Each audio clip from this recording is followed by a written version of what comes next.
getting Daniel Radcliffe? In brief. In brief, I sent him the script and he liked it. It's a slightly longer story with Jesse Eisenberg as well, but no. The truth of the matter is, I wrote a list down of all the young actors under the age of 25 who I admired, but who also we are bright enough and empathetic enough that we believe that they become the Allen Ginsberg that we know and admire later. And that shrunk the list down. No, but the truth of the matter is I've always had a special spot in my heart for Daniel Radcliffe as an actor and as a person. He just seems to me so generous and so bright and so kind, and it turned out he had a huge affinity for poetry. And I sent him the script, and the next thing I knew, I was flying to New York to meet with him while he was doing the play Equus on Broadway. And you go on these things called actor dates, and they really are like first dates. Because you know within 5 minutes whether or not there's going to be chemistry between the two of you or not. And Dan is so smart and so funny. And who bought dinner? Okay, there's actually somebody in Variety, they made a list for this. Basically, I think a producer pays for everyone except for, basically you always pay for the actor. The actor is the top of the mic. Director is second. So as director taking out actor, I paid.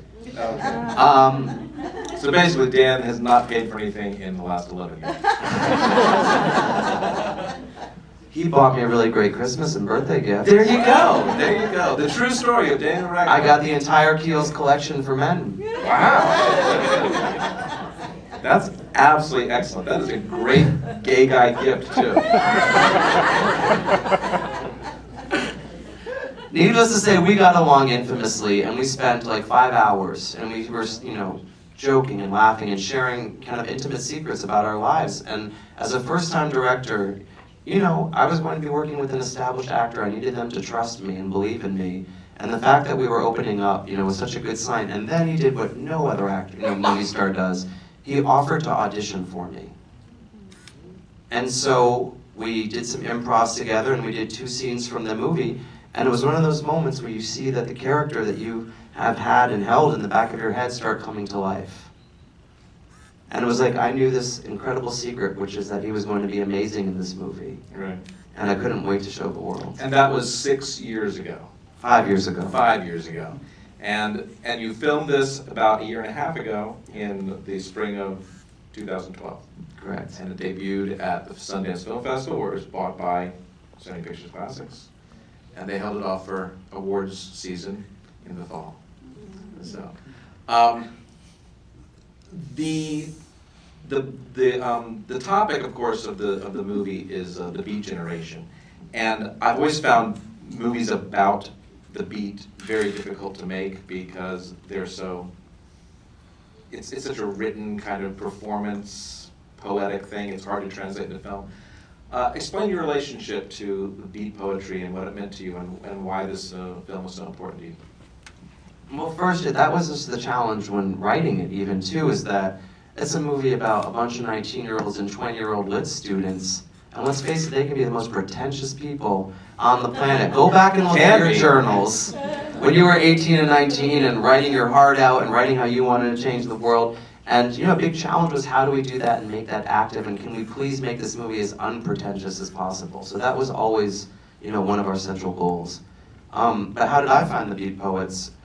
When I was about 16, 15, and I started high school, I was still closeted, and someone came out anonymously to the high school newspaper, and the reaction at my high school was really scary. And I realized I kind of would have to just kind of hide in the shadows and kind of pause any of my own self-development until I left home and went to college. And then I heard somebody talking about Allen Ginsberg being gay, dismissively, like, that gay poet. And I, of course, was like, where can I find out? And I went to it was like discovering the International Mail Catalog. It's like, oh, now I can get this thing, and it's literature, but I have a reason for reading it. But actually, it's pretty sophisticated. I don't think they know what that is. I guess not. That's a secret gay man thing from like the 90s. Yeah. But it involves pirate shirts. We'll explain later. But no, but just reading him and just decades before me, how brave he was, not just about his sexuality, but his heart and his passion and his politics and his family and his, he was all about trying to remove the masks that we have to put on every day and just being your true, authentic self. And I remember wishing and hoping that one day I could be that brave. And, I find it's the artists, we were talking about this in the car, the ones that you find in high school and in college, they're the ones that stay with you for life. And they're the ones who've really informed your own kind of moral compass and your own artistic personality as you get older. I was like explaining in the car, I've been moving recently, and you don't go to put on like the new thing everybody's talking about. You go back to those albums that you loved as a teenager or in your college years, the comfort albums. Yeah. That's something I find interesting about Glee, is that it's about teenagers, but it's obviously written by a guy in his 40s, because it's all about Journey and Broadway shows from the 50s and 60s. It's really funny. The process of making the film was a long one. You were saying that it debuted, your big New York debut. When did it debut? The night before my 40th birthday. There you go. And what did you show on your 40th birthday? The movie to the Academy of Motion Pictures, Arts and Sciences and the National Board of Review. So that was how he got to celebrate his 30s. And that's why we got to enter the 40s. I think that's pretty cool. I'm zeroing on the 50s right now, so I'm just hoping to get discounts on Ensure. But, I just made sure to tell everyone at the premiere, to all those wishing me happy birthday, to hold on a couple more hours, because I just wanted to on the record that the movie officially premiered while I was still in my 30s. We were talking a little bit about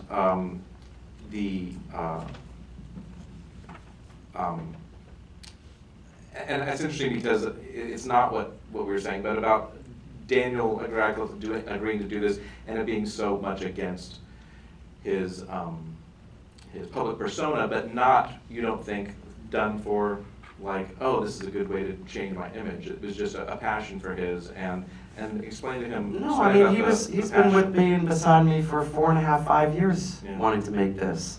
And when he talks about it, first off, he loves poetry and he writes poems himself. And second, what he said he really loved about it, and this is more credit to my friend Austin who wrote the script with me, is that the script, my friend Austin hates what's called expositionary dialogue. Like, I'm going to tell you how depressed I am right now because my mother did this to me when I was 7 and that's why I don't like you. Like the things that, the dialogue that explains the emotion. Like, and that's the way I write. So I would write these 3-page monologues, like this scene when Alan is with his mother in the sanitarium. And I wrote this whole speech she gave about how we have to hurt the ones we love the most, and he just took a big red X through it and wrote, the most important thing your father ever did was fail me. This is why I love Austin. And Dan responded to that, and responded to the writing, and said he loved having these beautiful lines to say that weren't just about signaling where his character was at, but felt like they came out of the mouth of a real person. And, people have said, did you take this to kill off Harry Potter's image? Did you do this? And his response to that is, you guys, I was jerking off with a horse on Broadway 5 days a week. That's the plot of Equus, by the way, just in case you think Daniel Radcliffe is somewhere. And one of the things that I really admire about him is, because some people said, like, why would you do this scene, which was so shocking? He's like, having sex with a horse is shocking. The scene that I did is about someone who's struggling to find intimacy and can't find it with the boy he loves and has to turn to a stranger. That's human, that's emotional, that's sad. It's not shocking. And I just applaud him. And I love that just times have changed so much, even from when I got out of film school. Like casting this movie, when we first started going out to actors, it wasn't a challenge to find actors to play a gay character.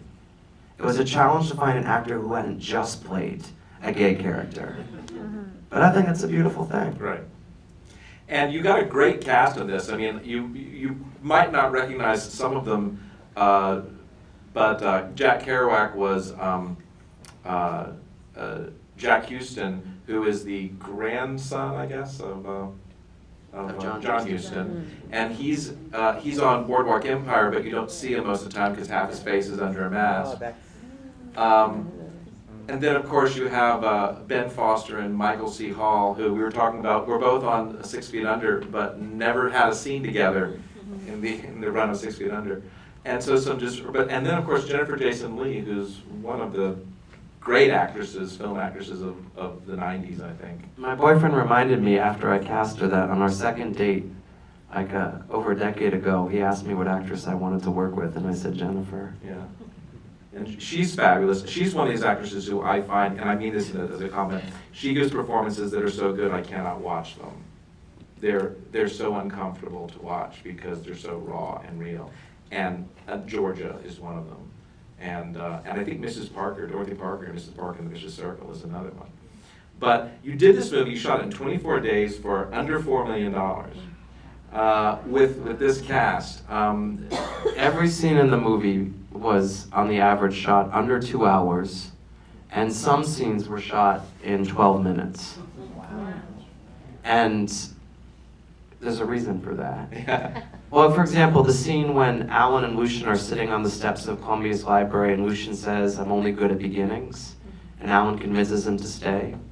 Well, through a production mishap, Columbia University closed us down 5 hours earlier than we thought we were going to be shut down. And so what you don't see is outside the frame are people from the production and the producers blocking the security guards. Because me and the cinematographer, Reed Morano, who I think she did a brilliant job, she and I had the double wink, which meant grab the actors and run. And so Dan, Dane, me, and Reed would go run then to another corner to a location, and the length of a film reel is 12 minutes. And I knew as soon as I said action, everyone had to be quiet. All those people were trying to pull the plug. And so I just couldn't cut the camera. So we basically did that whole scene in one take, moving the camera around, and instead of saying cut at the end and having all the people come in and fix the makeup and do the props, Daniel Radcliffe would do Dane DeHaan's hair, and Dane DeHaan would do Daniel Radcliffe's hair, and they would take the suitcase and put it back here, and they would cross their legs and get back into first position, and Reed would turn around and go and frame another shot, so we had a couple of shots so we could cut the scene together. I shot this movie faster than any of my shorts in film school. Yeah, you know, it's remarkable what is necessity is the mother of invention, what you end up having to do when you have no other choice. But right before when the credits were rolling, you told me something interesting about where you were able to shoot and get these period locations. Explain that to Well, what was really great is that we got to shoot, first off, at so many locations where these events actually happened. You know, Columbia University, the classrooms in which they took classes, the Union Theological Seminary across the street from Columbia where Lucian Carr and Allen Ginsberg dormed and met each other. But how do you shoot production on a budget? I had this great locations guy named David Velasco, who did, I think Shame was the movie he did right before this. Oh, great. But he said to me, religious institutions have been opening their doors to film production, and they have all the beautiful period moldings. We basically moved into a convent and Hell's Kitchen for 10 days and made that our studio, because we couldn't afford to build sets. And we just turned each room in the convent, like Bill's Burroughs apartment was one room, the Ginsberg home was on the first floor, and we basically took each room and turned it into a different set and just stay there and go running up and down the stairs with the camera, going from set to set. I love that there's a convent in Hell's Kitchen. I mean, that's gotta be like... Well, it's called Clinton Hill now. They Yeah. changed the name. And what's the place? There's a place between Hell's Kitchen and Chelsea that they now call like Shell's Kitchen or something like that. There's some strange name for it. I can't remember what it is, but they told me that last time I was in New York, and I was like, they'll just name any neighborhood. Well, let's see if anyone in the audience